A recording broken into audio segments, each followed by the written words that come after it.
الحمد لله رب العالمين. اللهم صل على سيدنا محمد وعلى آل سيدنا محمد وصحبه وسلم. إلهي بقى مهدل مركا كوحيقانا وحا مهدا إسكالي إذا مدى أبنك الصوماليات يماملك قبلك بنادر الصوماليات waxay ku mahmaada horta marka koobaad waa bariyay sacbal lagu madadaalay haday aan 4 saac ku jirnay magaalada Bakaara ku jirnay oo intaan nimid 9kii saacadan aan hadda ka hadlayno waa ilaahay mahad waxa la yiri war xunoo lagu waa waxaan marka koobaad haddana mar labaad u mahad celinayaa ganacsatada oo faahantay خواريجي ديق ميرتدا inaan wax midanuhu ugu jirin iyo shacabka Soomaaliyeed oo iskaashaday oo amniga ka shaqeynaya oo waxa weeye meel amni ka jirin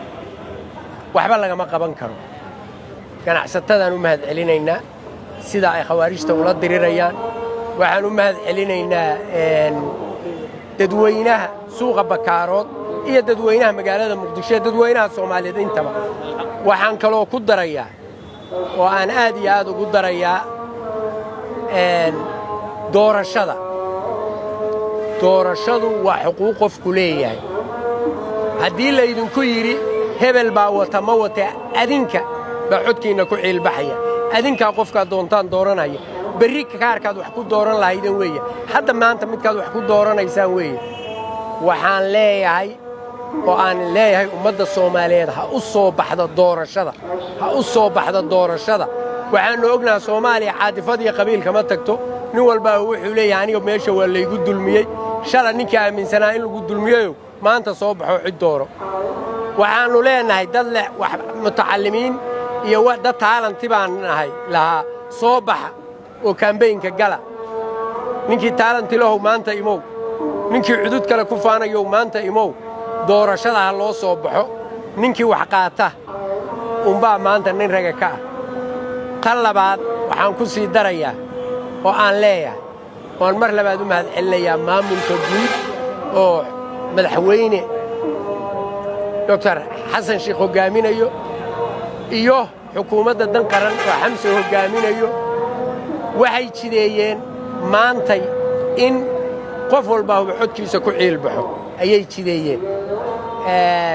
waa sumcad idin taalaan leenahay dadweynahana waxaan leeyahay qofkii maanta idin ogolaada inaad wax doorataan berrina waa idin ogolaanaya sidaa la socda xisbigooda taageera baan anigu idin leeyahay waa codsi cid ku qasban uma jidho qof walba oo muwaadinku dooran kara qof walba muwaadinana waa sharaxi kara rag iga af badan iga hadal badan iga maaragtay ba iga horeeyay wax la ii reebay male warna waxa la yiri ninkii yareeyana kama tagin kii badiyana maaragtay ma dhamayn waxaan leeyahay mar labaad iyo mar saddexaad ba dadku ha soo baxeen hal la yimaado ishi bugtooy ku bikaaxso Bakaara dhexdeeda hadii aan leenahay maanta aan war saxaafadeed ku qabanayna 4 saac anagoo joognay haddana waxaanu leenahay madaxda dalka soo imaada shoppingka toosi soo aada cidna ha soo dirsanina adinka ka adeegan kara Bakaara waa la hubiyay waana la arkay maamulka degmada iyo maamulka gobolka oo arinta ka shaqeeyayna 100% waa u mahad celinaynaa kuwii jiro joogana Allah idin ka dhigaan leenahay xilkana ku waaraan idin leenahay wassalaamu calaykum waraxmatullaahi wabarakaatuh